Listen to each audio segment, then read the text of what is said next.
I'm so excited to have Steve Martosi here with me today, who's the CEO of Splice. We're going to talk about what Splice has been up to this year and where they're headed. We invested in Splice back in 2016 as part of our creator economy theme, alongside other companies like Patreon and Unity. Anyone can be a creator on the internet today, and there's a need for tools and networks that help users create, gain audience, and monetize. Splice is really solving this need in the music space.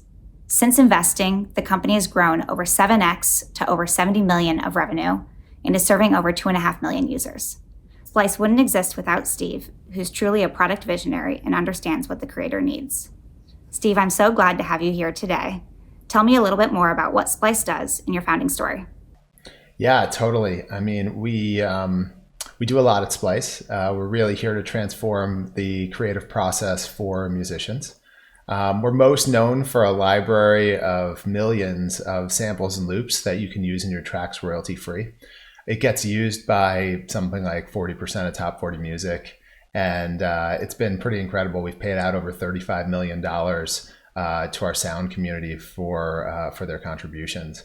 We also have what's kind of you can think of as an app store for the different tools in the music creation space, selling them on a more innovative rent-to-own subscription model. And then finally, we have a collaboration tool called Studio that looks a bit like what GitHub does in software, and really trying to empower collaboration in music. You know, we started with that in the beginning. So Splice was, I'm a programmer, and I'm also a live music fan. You see a bass behind me. I do some music creation. And I would see I'm friends with the good enough people in the community that I saw them struggling with their creative process. And I wanted to see how we could apply the kind of paradigms that we have in software to music creation. But it was a musician friend of mine, John, who I remember he was getting on stage in front of like 19,000 people. And he had gotten into programming, and he was like, "You want to hear my best idea?" And it was GitHub for music. And that was that was what was at the top of the do not do this list. And that just moved it one notch forward to, okay, here we go. And my co-founder, Matt, and I started plugging away. And since then, it's grown from the kind of collaboration tools to a whole ecosystem and platform for music creation. Yes, Steve. So you've been an entrepreneur before. What's different this time in terms of the missions, the values, the customers you're serving? Any lessons learned from GroupMe that you've brought over as a leader at Splice? Yeah, sure. I mean, GroupMe was a really unique experience. We sold it within 13 months of founding it. So there's, it never really exited the that early stage kind of startup vibe, where I'm in everything. And the transitions really have been about what it's like to lead a company at scale.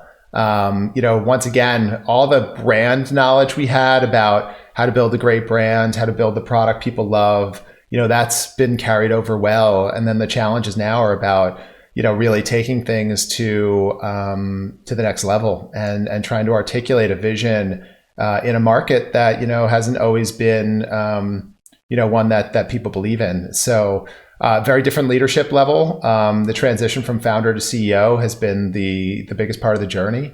But I'm glad that at our core is just a product that people love. Yeah, so COVID happened this year, and we saw a lot of companies kind of halt in their tracks and weren't sure what was ahead. And for Splice, we've seen pretty massive acceleration in the business. I guess talk me through how you reacted when COVID happened and any surprises that you've seen in terms of how the business has responded. Totally. Look, we actually had, I remember in mid-February in a board meeting saying that, hey, I think this is all going to shut down. I want to run a work from home experiment. And, I think there's a couple different tracks here. It's the leadership of a team through this, and then, the product impact. And, I'm really proud of Splice and the team. We had a lot of foresight and had already moved people to work from home kind of before the world did. And, 1 week of head start from, everyone realizing they need the same things, including webcams and setups like this. We got people into a good place, and we've been managing the stress and kind of mental health of leading a company through this. And I'm proud of where we've been with that. We also reacted because a lot of people were at home, ready to create. We tried to serve them as best we could. And so we knew musicians were going to suffer from this.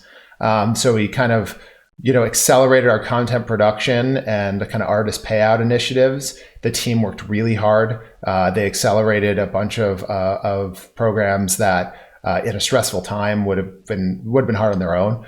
And since then, I mean, look, the data is pretty crazy. We had over 1 billion samples listened to during lockdown.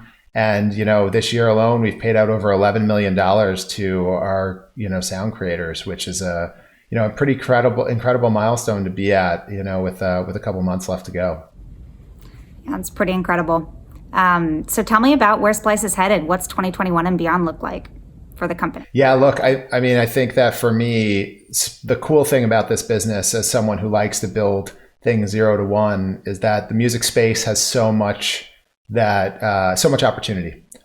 Different parts of the creative process, collaboration, education, even some pretty crazy disruptive things in rights management and kind of the future of the industry. And so what we've been doing for the last, I'd say, 18 months is getting the business much more operationalized. We're dangerously close to profitability right now. And now we're kind of investing deeper in those additional offerings that we want to bring to our users and kind of setting ourselves up for, building a multi-generational business here. Thanks, Steve. That was great. Really appreciate you being here today.